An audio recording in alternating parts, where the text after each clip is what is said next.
Hello नमस्कार, मी सुवर्णा. आपण सर्वांसोबत आज मार्गशीर्षच्या पहिल्या गुरुवारची पूजा तुमच्या सर्वांसोबत शेअर करणार आहे. तर हा व्हिडिओ स्किप न करता तुम्ही बघा. तर अशी सकाळची मन प्रसन्न करणारी अशी सकाळ होती. थोडंसं सूर्यावरती आलेला होता. तर सकाळी घरातली सर्व कामं आवरल्यावरती मी सर्वात अगोदर तुळशीची अशी छान पूजा करून घेतली. पूजा झाल्यानंतर माझ्यासाठी चहा बनवून घेतला, कारण की बाकीचे तर सर्व घरातले तोपर्यंत झोपलेलेच होते. गॅसची पूजा करून माझ्यासाठी चहा बनवून घेतला. तर चहा मोठ्या पातेल्यात थोडंसं दूध होतं. म्हटलं दुसरं पातेलं खराब करण्यापेक्षा मी मोठ्याच पातेल्यात माझ्यासाठी चहा असा बनवून घेतला. आणि जेव्हा मला गुरुवारची पूजा करायची होती त्यावेळेस मी काय केलं, असं छानपैकी हळदीचे लेपन उंबऱ्याला करून घेतलं. मी काही जास्त करत बसत नसते, कारण की वेळ नसतो ना तेवढा, त्यामुळे. तर मग असं मस्त थोडंसं त्याच्यामध्ये थोडंसं गुलाबजल, थोडं गंगाजल आणि गोमूत्र व हळद मिक्स करून मी हे हळदीचं लेपन तयार केलं होतं व ते उंबऱ्याला असं लावून घेतलं. आणि रांगोळी काही मी काढली नव्हती मोठी, साधी आपली लक्ष्मीची पावलेच काढलेली होती, कारण की घरामध्ये पूजा पण ठेवायची होती अजून, त्यामुळे. तर अशी मस्त रांगोळी त्यानंतर उंबऱ्यावरती हळदी कुंकवाने असं छानपैकी स्वस्तिक काढून घेतलेलं होतं व उंबऱ्याची पूजा करून तिथे एक तुपाचा असा दिवा लावून मी घेतलेला होता. तर गुरुवार असला की महालक्ष्मीचा तरी ना पूजा ठेवायच्या वेळेस आपण कधी पण आपल्या घराच्या मुख्य दरवाजा जिथे आहे ना तिथे उंबरा, तिथे ना तुपाचा दिवा लावायचा आणि मगच महालक्ष्मीची पूजा घरामध्ये ठेवायची. तर ही पूजा ठेवायच्या आत दिवा नंतर मी काय केलं, जे आपण दिवाळीच्या वेळेस नाही का आपलं लक्ष्मी मातेचं तुळशीपासून ते जिथे पूजा ठेवायची आहे महालक्ष्मीची तिथपर्यंत कुंकवाची पावले काढतोत, तसं मी देखील यावेळेस केलं होतं.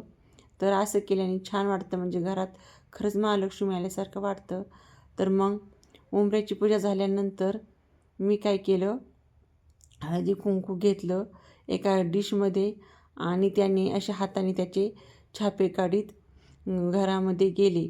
तर तुम्ही आता बघा कसे काढलेले आहे. तर आपल्या हाताची अशी मूठ वळवून त्याची असे दोन्ही हाताने एक उजवा पाय पुढे मग डावा पाय असं आपण टाकतोत ना, तशा पद्धतीने मी करून घेतलेलं होतं. तर असं केल्यावरती खूप छान असं मला वाटलं, मग मी ते केलं. तर बघा एक घरामध्ये मला जिथे पूजा आहे तिथे मी ठेवत आलेली होते. बाजारात पण रेडीमेड छापे भेटतात, पण त्यापेक्षा आपण हे हाताने केलेली कुंकवाची पावलं महालक्ष्मीची ती माणसाला जास्त छान आणि शुभ असतात.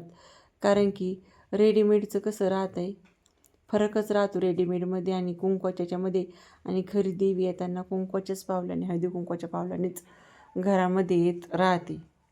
तर ही बघा उंबऱ्यापासून शेवटी जिथे मला पूजा ठेवायची आहे तिथपर्यंत मी हे केलेलं आहे. पूर्वी तर कसं होतं, फक्त ना नारळ आणि तेच ठेवून पूजा करत होते. कलशालाच लक्ष्मी स्वरूप मानून करत होते. पण जसं सर्व गोष्टी बदलल्या तशा पूजा करण्याच्या पण देखील पद्धती बदलल्या आहेत. तर त्यासाठी मी बाजारामधून हा एक ब्लाऊज पीस आणलेला होता येलो कलरचा, म्हणजे पिवळ्या कलरचा. तर त्याचीच मी कलशाला साडी नेसवलेली आहे. तर त्यासाठी त्याच्या मी सर्वात अगोदर मिऱ्या घालून घेतल्या आणि नंतर तो कलशाला त्याची साडी नेसवून घेतली आणि अशा प्रकारे छान पूजा ठेवली. तर ह्या पूजेमध्ये मी हळकुंड, कमळगट्ट्याचे मणी, कवड्या, परत इलायची आणि लवंग देखील ठेवत असते. तर ज्या ज्या वस्तू माता लक्ष्मीला प्रिय आहेत त्या त्या ठेवत असते.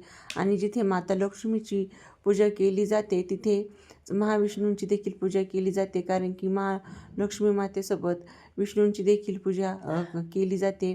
म्हणून मी पूजेमध्ये जो माझ्याकडे लक्ष्मीनारायणाचा फोटो आहे तो प्रत्येक महालक्ष्मीच्या पूजेत ठेवत असते, कारण की जिथे विष्णूंचा वास आहे तिथेच माता महालक्ष्मीचा वास राहतो.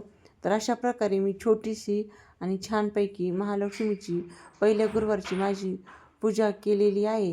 तर हा व्हिडिओ आपण सर्वांना कसा वाटला हे मला नक्कीच सांगा व व्हिडिओ आवडल्यास व्हिडिओला लाईक, शेअर व सबस्क्राईब करा.